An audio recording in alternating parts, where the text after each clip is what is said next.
Gen Z के इतना हल्ला मचाने के बाद कैमरे का एंगल फिक्स हो चुका है दोस्तों। Thank you friends. बस अब अगर इसी तरीके से जेनजी ने माहौल बनाकर रखा तो बहुत जल्दी अकाउंटेबिलिटी भी फिक्स हो जाएगी।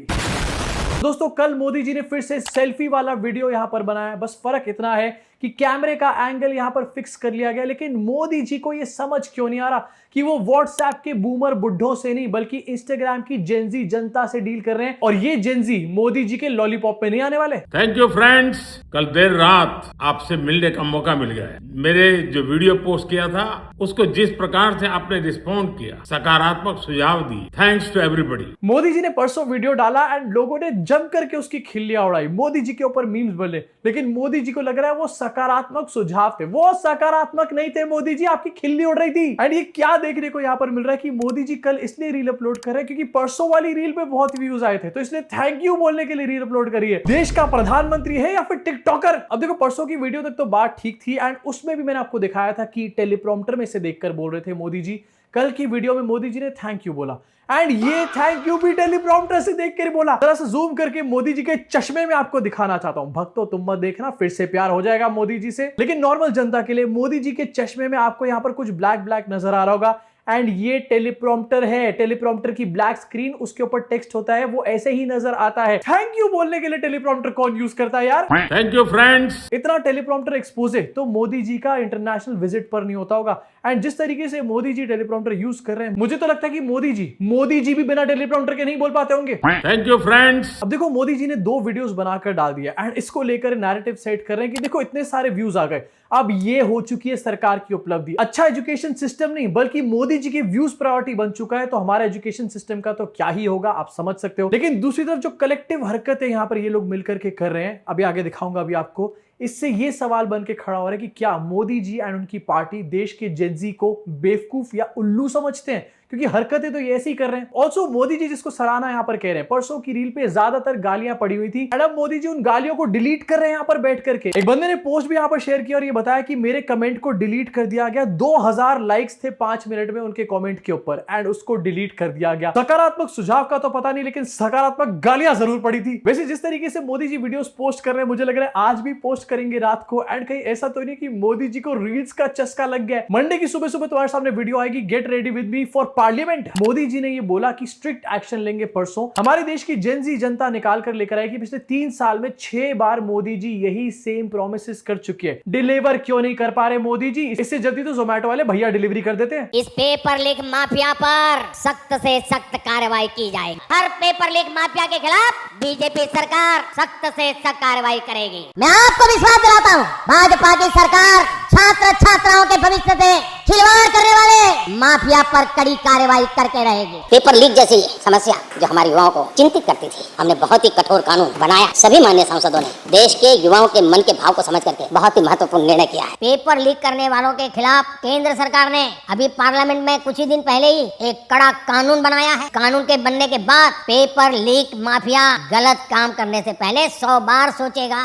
लीक के मामले में पूरे देश में लगातार गिरफ्तारियां की जा रही है। केंद्र सरकार पहले ही एक कड़ा कानून बना चुकी है। Thank you friends. अभी तो 3 साल में सिर्फ 6 बार का झूठ पकड़ के लेकर आए जेनजी। मोदी जी कहीं ऐसा ना हो कि अगली रील बनाने के बाद पिछले 12 सालों का ब्यौरा लेकर के आ जाए। इसी के साथ मोदी सरकार कैसे जेनजी को यहाँ पर उल्लू समझ रही है या फिर बनाने की कोशिश कर रही है। लेकिन जैसे मैंने बताया, ये लोग भूल चुके हैं कि ये व्हाट्सएप के बूमर बुड्ढे नहीं, जेनजी जनता है। सूत्रों की तरफ से जानकारी आई है, शिक्षा मंत्री धर्मेंद्र प्रधान इस्तीफा नहीं देंगे, सूत्रों की तरफ से। अब ये सूत्र कौन है, जेनजी को भी पता है। इनफैक्ट झुंझुना ये थमाने की कोशिश करी जा रही है कि इस्तीफा का मतलब होता है जिम्मेदारी से भागना एंड इस्तीफा तो आसान काम होता है। अबे तो आसान काम ही कर लो, आसान काम तुमसे नहीं हो रहा, मुश्किल काम कैसे करोगे? जेनजी प्रोटेस्टर्स को ये समझाएंगे कि इस्तीफा देना तो आसान काम होता है, अपनी जिम्मेदारी से भागना होता है, तो जेनजी प्रोटेस्टर्स का ब्रेन वॉश कर देंगे। लेकिन जवाब में क्या मिला? ऑल्सो जो सूत्रों की तरफ से न्यूज निकल कर आई है एंड गोदी मीडिया को इसीलिए पेला जा रहा है यहां पर क्योंकि ये सूत्र वगैरह कुछ नहीं है, सरकार इनको खुद ये जानकारी यहां पर दे रही है। सरकार ये बात अपने मुंह से नहीं बोलना चाहती, इसलिए अपने चट्टू बट्टुओं से कहलवा रही है। और दूसरी और सबसे बड़ी चीज, अगर आपने अपनी गलती एक्सेप्ट करी है तो इसका मतलब आप अपनी जिम्मेदारी से भाग नहीं रहे हो, बल्कि आप एक बेटर इंसान बनना चाह रहे हो। लेकिन प्रॉब्लम यहां पर यह कि अगर एक इस्तीफा इन्होंने यहां पर दिलवा दिया तो कहानी एक इस्तीफे पे नहीं रुकेगी, सबको अकाउंटेबल होल्ड किया जाएगा एंड एक एक करके मोदी जी तक का भी इस्तीफा ले लेंगे ये लोग। इसी साथ जेनजी को बेवकूफ बनाने की एक और कोशिश यहां पर करी जा रही है एंड ये दिखाया जा रहा है कि एनटीए ने 47 लोगों को सैक कर दिया है यहां पर। एंड मोदी जी ने बड़ा एक्शन यहां पर लिया, बड़ा एक्शन। अब इसको लेकर अपने गोदी मीडिया के लोग भी नैरेटिव सेट कर रहे हैं कि देखो big action on NTA. Modi ji तो एक्शन में नजर आ रहे हैं, 47 लोगों को टर्मिनेट करके रख दिया। बट मोदी जी आप क्यों पंगे ले रहे हो फालतू में? नहीं होने वाला। ये जेनजी लोग हैं, इन लोगों को पता चल चुका है कि एनटीए में एक्चुअली में सिर्फ 39 पोस्ट ही एग्जिस्ट करती है, तो आपने 47 कैसे निकाल दिए? और ये जानकारी खुद सरकार ने राज्यसभा के अंदर दी थी कि एनटीए में 39 पोस्ट हैं, उसमें से 24 फिल्ड हैं। इसके अलावा 73 कॉन्ट्रैक्चुअल और 124 आउटसोर्स लोग भी यहां पर हैं। लेकिन एनटीए की परमानेंट पोस्ट जो है वो 39 है। कहीं एनटीए के साथ साथ सुधीर तिहाड़ी का टर्मिनेशन तो नहीं हो गया? इसके साथ आगे बढ़ना चाहता हूं। एंड ये बेवकूफ बनाने की जो कोशिश है यहीं पर खत्म नहीं हो रही है, ये एक्चुअली में हो रहा है।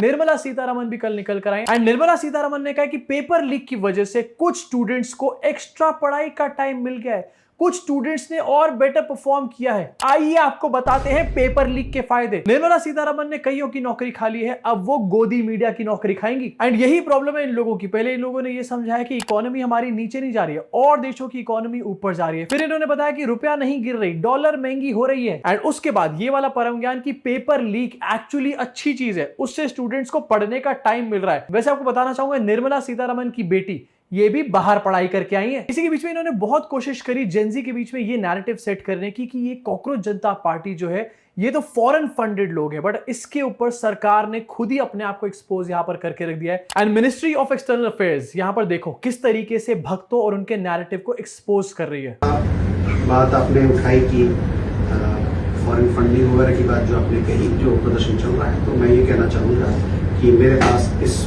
मसले पर किसी प्रकार का कोई इंफॉर्मेशन आपसे साझा करने के लिए नहीं है।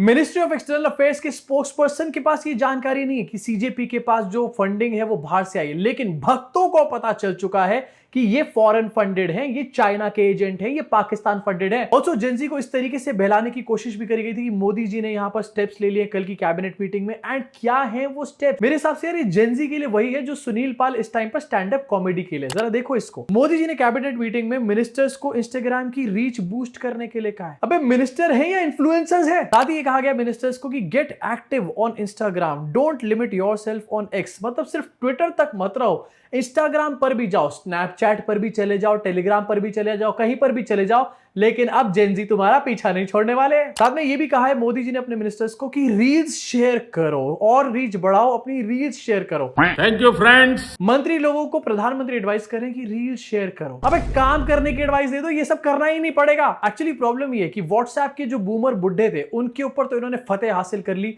लेकिन ये जो जेनजी जनता है इंस्टाग्राम की, ये इनको क्रैक नहीं कर पा रहे। मोदी जी यहां पर खुद एक बूमर अंकल हैं, लेकिन कोशिश कर रहे हैं जेनजी को बेवकूफ बनाने की। एंड कितनी फनी बात है कि जो लोग जेनजी की मेंटालिटी को सही तरीके से समझ नहीं रहे, वो जेनजी को बेवकूफ बनाने की कोशिश कर रहे हैं। इसी के साथ आगे बढ़ना चाहता हूं, और ये सब चीजें तो फेल हो रही है। इसके अलावा जंतर मंतर पे क्या चल रहा है? मोदी सरकार की धज्जियां उड़ रही है, इसके साथ साथ पुलिस की भी धज्जियां यहां पर उड़ रही है। वॉल ऑफ शेम बना दी गई है। एंड इस वॉल ऑफ शेम पर 20 तारीख को जिन पुलिस वालों ने प्रोटेस्टर्स पे डंडे चलाए, लाठियां चलाई, उनकी फोटोज, उस मोमेंट की फोटो यहां पर लगाई जा रही है। बेइज्जती प्रो मैक्स। वैसे एक बेइज्जती पुलिस की और भी हो रही है, जरा सा रुक जाओ। ऑल्सो जंतर मंतर पे तो भीड़ है ही, 2-2 घंटे की लाइन है एंट्री करने के लिए जंतर मंतर पे। बट अब सिर्फ जंतर मंतर नहीं बल्कि पूरे वर्ल्ड में यहां पर हल्ला मच रहा है। एम्स्टरडैम की तस्वीरें, आयरलैंड, बर्लिन, लंदन, नीदरलैंड, सब जगह की तस्वीरें आपको दिखाना चाहता हूं। धर्मेंद्र प्रधान भी सोच रहा होगा कि मैं तो सिर्फ इंडिया का एजुकेशन मिनिस्टर हूं, बाहर से क्यों मांग रहे हैं मेरा इस्तीफा? अब जब इन लोगों को कुछ नहीं मिला तो यहां पर सरकार ने एक और पैतरा यूज किया है कि पानी, खाना और बिजली की सप्लाई काटने की कोशिश करी जा रही है जंतर मंतर और प्रोटेस्टर्स की। सौरभ दास यहां पर कह रहे हैं कि the government wants to lay siege to Jantar Mantar and खाने और पानी की सप्लाई यहां पर रोकी जा रही है। एंड ये चीज काफी सारे लोगों ने शेयर करी थी। जोमैटो और स्विगी उस एरिया में काम ही नहीं कर रहे हैं। इसके ऊपर दिल्ली पुलिस ने क्लैरिफिकेशन जारी करा कि नहीं हम ऐसा कुछ नहीं कर रहे, बट ये लोग ऐसा कर रहे होंगे, कोई बड़ी बात नहीं है। But on the other hand आपको दिखाना चाहता हूं, इनके अपने पुलिस वाले वहां पर खुद खाना खाते डोल रहे हैं। जिन स्टूडेंट्स को कल पुलिस वाले बेरहमी से मार रहे थे, आज ये आराम से हंस हंस कर उन्हीं का बांटा हुआ खाना खा रहे हैं। ये देखिए कितनी बेशर्मी से। अरे यार प्रॉब्लम आखिरकार क्या है? खाएंगे तो है ही ना, क्योंकि इतने सालों से हमारे देश में पुलिस ने खाया ही तो है। अब इतनी बदनामी हो रही है तो इससे निपटने के लिए कुछ करना भी पड़ेगा। क्या करें क्या करें क्या करें? घुटनों पे जोर डाल के अब इन लोगों ने एक नया और एक और घटिया आइडिया निकाला है। अब ये लोग 26 जुलाई को अपने भाड़े के गुंडों को भेजने वाले जंतर मंतर पे, वहां पर उपद्रव मचाने के लिए। मतलब जिस चीज के लिए प्रोटेस्टर्स को कह रहे थे कि ये देखो ये वायलेंस फैला रहे हैं, अब वो सेम चीजें अपने बंदों से करवाने वाले हैं। अगर कहीं से ताला खरीदना हो ना तो बीजेपी के दिमाग के ताले लेकर आना, उससे ज्यादा बेटर कुछ नहीं होगा। ये पिंकी चौधरी है एंड ये यहाँ पर कह रहे हैं कि 26 जुलाई को हम जंतर मंतर जाएंगे देश विरोधी लोगों के पिछवाड़े को लाल करने के लिए। कुछ दिन पहले तक जंतर मंतर पे सोनम वांगचुक थे, उनको भी देश विरोधी बोला जा रहा था। अब यहाँ पर लाखों स्टूडेंट्स बैठे हुए, इनको देश विरोधी बोला जा रहा है एंड इनका पिछवाड़ा लाल करने की बात करी जा रही है। भाई साहब चले मत जाना, क्योंकि ऐसा ना हो कि वहां जाके ऊनो रिवर्स हो जाए आपके साथ। ऑल्सो ओपनली यहाँ पर हिंसा की कॉल्स करी जा रही है कि हम हिंसा करने वाले हैं। एंड दिल्ली पुलिस क्या कर रही है, आराम से बैठकर अपने तोंदड़े फुला रही है। जहां पर एक तरफ पुलिस को ऐसे लोगों को अरेस्ट करना चाहिए, पुलिस इनको अरेस्ट नहीं कर रही। पुलिस अरेस्ट कर रही है जुनैद खान और उनकी फैमिली के लोगों को। कौन है जुनैद खान? डे 1 से सीजेपी के प्रोटेस्ट में खाना पानी बांट रहे थे एंड अब इनके ऊपर ही क्रैकडाउन शुरू कर दिया है पुलिस ने। इनकी फैमिली में से 2-3 मेल्स को अरेस्ट कर लिया गया एंड ये कहा जा रहा है कि उसको भेजो तब तुम्हारे को छोड़ेंगे। एक तरफ बेशर्मी भी बेशर्मी चल रही है, दूसरी तरफ मोदी जी यहाँ पर टिकटॉक रील्स बनाकर ये दिखा रहे हैं कि वो तो जेनजी के बहुत बड़े हितैषी हैं भैया। इसी के साथ इस वीडियो को यही खत्म करना चाहता हूँ एंड बोलना चाहता हूँ मोदी जी से कि जेनजी को उल्लू बनाने की कोशिश मत करो। बूमर बुड्ढे तो बेवकूफ बन गए तुम्हारी बातों में व्हाट्सएप पे, लेकिन ये नहीं बनने वाले। इनको ना तुम्हारी लाठी से डर लग रहा है, ना तुम्हारी धमकी से, और ना ही तुम्हारे झूठों की कोई परवाह है। प्लीज अपनी स्ट्रैटेजीज को चेंज करो और धर्मेंद्र प्रधान को बोलो इस्तीफा दे दे, तभी ये मैटर खत्म होगा।